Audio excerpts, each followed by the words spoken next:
If you would like to get a free swim form analysis like this one, click on the link below to sign up. Hey Stacey, thanks for sending me your swim video for analysis. What I'm looking at first is breathing, body balance, and rotation, because that affects the 3 phases of the stroke. Number 1, recovery. Number 2, hand entry. Number 3, underwater catch and pull.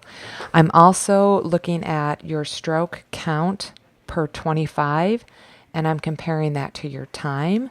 So what I asked you to do was to swim the first 2 lengths, first 2 25s easy, the third 25 hard, and then the fourth 25 easy.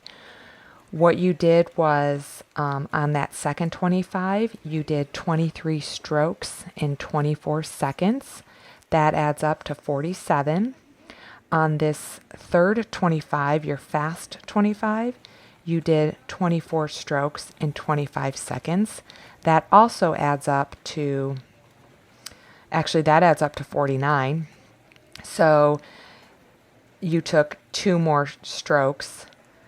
You actually took 1 more stroke and you actually added 1 more second, and you put in a lot more effort, I could tell. And then this fourth 25, you did 26 strokes in 26 seconds, and this was your easy one.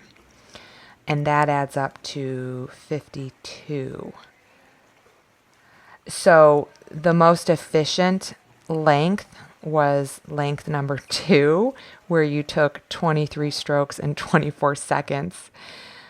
So the whole point of the stroke count and adding it to your time is to really look at how much effort you're putting into and how you're trying to go fast. On this first 25, you look nice and comfortable, relaxed, moderate kick.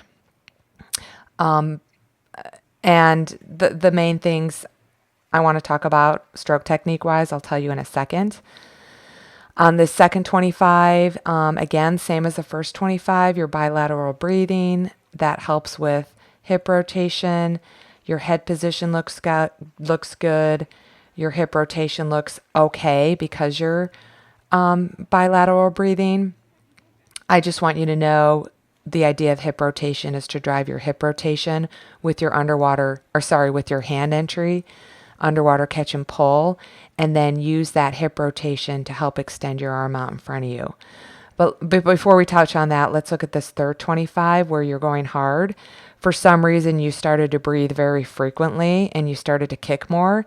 Every time you breathe, you're dropping that arm. You breathe to the right, you drop that left arm. And there was no glide and there's not really a strong pull. And then on this fourth 25 was more like a recovery 25. I suspect you were tired. You do go back to your bilateral breathing, less kick, but again, you're not going anywhere. You kind of basically did the same thing. So the bottom line is the way you're going to get faster is to work on your technique, because right now you're trying to go faster by increasing your arm turnover. So let's go talk about technique. Breathing, I like the bilateral breathing, not so frequency. And the thing with breathing is what I want you to try to correct is to not drop your arm when you breathe to the right. Try to leave that arm a little bit extra extended, and the way it stays extended is through your hip rotation. I would also, let's move on to recovery. You tend to drop your elbow a little bit on the recovery. So I would have you do fingertips drags. So you're really more mindful of keeping your fingertips below your wrist, below your elbow, because that's going to set you up for a nice hand entry, fingertips below your wrist, below your elbow. You can see, especially with that right arm, you're kind of reaching and your fingertips almost come out of the water. And right now you're breathing so frequently, it doesn't look like you're even paying much attention to that left arm. So that's one of the disadvantages of breathing quite so frequently. I do have some blogs on my website so you can get a little bit more detail on the whys of the stroke mechanics.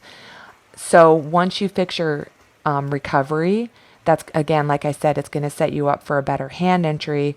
But the main thing I want you to think about in hand entry is when you enter, You let your hip rotation help extend your arm deeper out in front of you. So I want you to enter more with a purpose.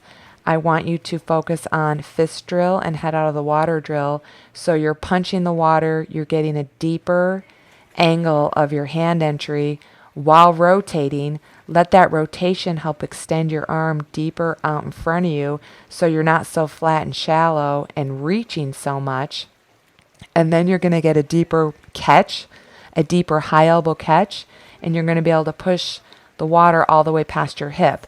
Because right now it looks like you tend to shorten it and your hand tends to come up just before your hip.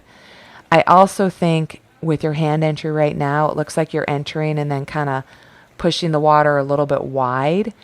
Keep that head down. Another reason why you shouldn't breathe so frequently is keep your head down so you can look at your arms pulling over that black line down the center of your body.